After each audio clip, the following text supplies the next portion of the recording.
Anyway, Heroes may be unadulterated schlock, but it's brilliantly assembled schlock. Some of the special effects are superb.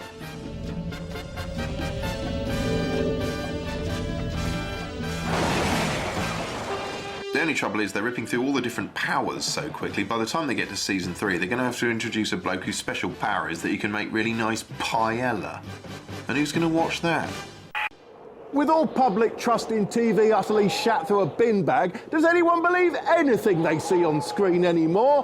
Whoa! I mean, is Socks here even real? At least Paxman's putting on a brave face. Newsnight sadly doesn't have a cat or indeed a dog. If we did have a dog, though, what should it be called? If you've got nothing better to do than vote for the name of a non-existent animal, you can do so on our website. We pledge to abide by whatever name you choose. Everything on TV is a lie to some extent. The box starts lying to you the moment the presenter gets makeup plastered round their chops. Look at him reading the news through a cosmetic mask. George Alagaya, George Ballyliar, more like. The TV tells you countless petty lies every day, and here are just a few of them. Here we see some unequivocal bullshit in action. Morning, Paul. Good morning. How are you? All right? Morning. Joy and her daughter Helen. Hello, It's how Joy's are you? house, obviously. Yes. That's it. Pretend you've never met Joy, whose house you're standing in. Delicious. But wait a minute, is that steam rising from the food or from a damp tampon that's been microwaved? Yeah, this really isn't just food, it's food with a hot tampon hidden in it.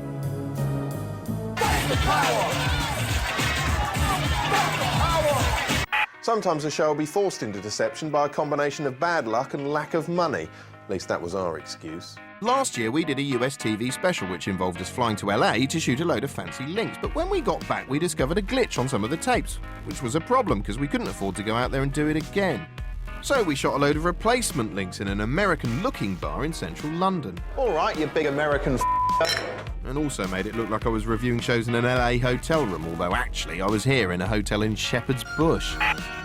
These days, many shows are shot with a single camera, but frequently disguise the fact by filming things twice from 2 different angles. For instance, here's Bruce Parry waving bye-bye to some tribesfolk. Bye, Bruce, bye! God, it's good of them to have used 2 invisible cameramen to film this. Look, if he's in the boat and we're seeing this shot from the boat and this is shot from the shore, where's the bloke filming it in the boat? It's another lie! Some TV techniques aren't really lies, more little bendings of reality. Most viewers are familiar with these noddy shots where the reporter reacts to what the interviewee is saying, and most viewers know they're shot afterwards. But not everyone realises what they're for, which is making it easy to paper over any awkward gaps. Say you've got someone who takes forever to say something. Hello, could you start by telling us who you are and what you do? My name's Holly and I'm the production manager. So I look after things like budgets and schedules and booking post-production suites and booking crews, liaising with artist agents, that kind of thing, really. Well, with judicious use of noddies, you can smooth that all out. Hello, could you start by telling us who you are and what you do? My name's Holly and I'm the production manager. I look after budgets and schedules, that kind of thing, really. Noddies are a form of cutaway, and cutaways are everywhere. Big Brother, for instance, regularly chops sections out of the diary room chats by simply cutting away to footage outside. Okay, female, lady, woman, vagina, vagina person. Here in Channel 4's excellent The Enemies of Reason, there's a particularly weird cutaway where Richard Dawkins appears to suddenly get distracted by a squirrel. We've done one study at Hammersmith Hospital on stroke patients that was funded quite a few years ago. The liar, probably. Anyway, to make sure we keep this show on the straight and narrow, we've built Truthbot here, a state-of-the-art veracity droid with inbuilt verisimilitude detectors. Any attempt to mislead the viewer whatsoever, and he'll squawk his cybernetic little head off. So, Truthbot, tell me, have you detected any lies in the programme yet? Affirmative. Or like what? I am not a real computer, merely a perspex box with bits of circuit and lights in and a voiceover added later. All right, well, tell me this, yeah? If you're not a real computer, how come you know all of that?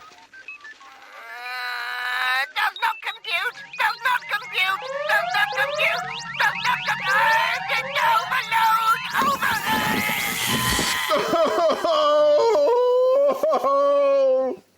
too far. Why? Now here's the first part in our new animated serial by fatpie.com's David Firth.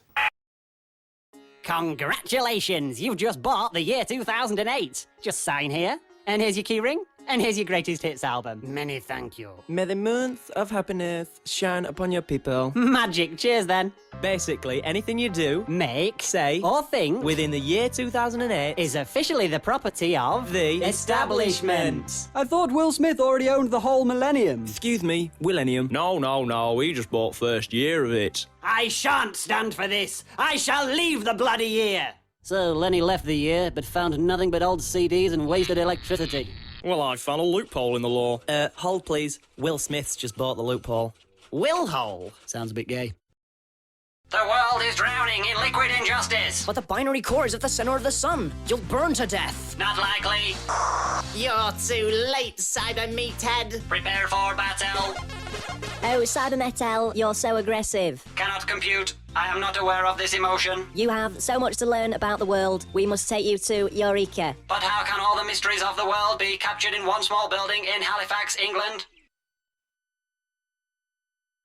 Given the current row over what you can or can't believe on television, it's heartening to see ITV taking a stand by broadcasting a slice of cold hard reality slap bang in the middle of the day. Have I Been Here Before is an incredibly hard-hitting look at the world of past lives, fronted by ethereal boy child Philip Schofield. In each thrilling edition, a top-shelf A-list megastar, or Eddie Large, undergoes hypnotic regression therapy. Have we all been here before? In a past life? No. Regression therapist Andrea Fowkes believes that if Eddie is in a state of deep relaxation, he'll be able to access the part of his brain where memories of his past lives are stored. I don't know how she relaxes them, because that bit's never shown, but they do look a bit like men who've just been tossed off in a massage parlour enjoying a little post-hug snooze. Although that's definitely not what's happened here. No. Anyway, Andrea kicks off the regression with easy scene-setting questions like this one to John Barrowman. You inside or outside? I'm inside. Well, what are you inside of? Probably a man. Okay, let's go ahead in time now to the next significant event in that lifetime. Now, as you may have noticed, Andrea's voice is just a little bit creepy. Actually, I think I've heard her somewhere before. If you hit me at 40 miles an hour, there's around an 80% chance I'll die. Typical kids today, just lying around. Oh, hang on, looks like the reincarnation process has started already. As luck would have it, the celebrities generally seem to have led eventful and colourful past lives. For instance, John Barrowman here was a clown in oldie worldy Bucharest, a role he relives with startling clarity. My father and mother are they're trapeze artists, but I'm a clown. Yeah, but it wasn't all laughs for John. I'm supposed to make people laugh, make them. I can't make them laugh. Not all the stars provide as much emotional lucidity as John. Take roly-poly funny man Eddie Large, whose stirring recollections of life as a Scottish warrior were recounted with all the illuminating detail of a smudge in a blur factory. Wearing any clothes? Yeah, all clothes. And do you have a name? I'm Jock. Wee Jockey Campbell. And who are you fighting? Probably the English. And what year is it? 18-something, might be 17-something, I don't know. We're gonna batter the English. And where are you hoping to batter them? I don't know. Who's the boss? I don't know. Incredibly, Eddie even continues remembering his past life after it's ended. Jock's dead. What happened to Jock? Got killed. Far more interesting than the supposed glimpse into the past the regression provides is the glimpse into the celebrities' unguarded psyches. For instance, in some deep mauve corner of Adele Silver's subconscious, she's not a soap diva, but a little orphan boy locked in an attic. What do you like? Whereas David Seaman sees himself as a gallant knight of the realm.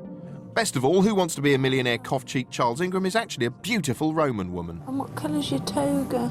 Cream colour. I have a belt.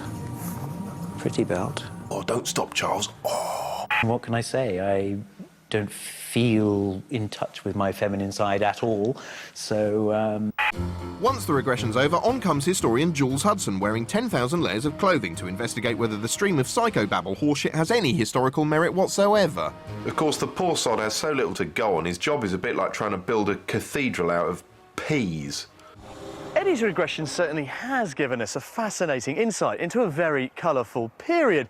But whether or not his Jock Campbell really did take the high road through Scottish history, of course, I can't tell you for sure. But it does make you think. It may all seem like harmless fun, but shows like Have I Been Here Before have to walk a fine line. They hide behind a tissue-thin veneer of objectivity, occasionally pointing out that it could all be made up, while heavily promoting the notion that it isn't. Do you think you've been here before? Yeah, I do. Do you? Seeing that.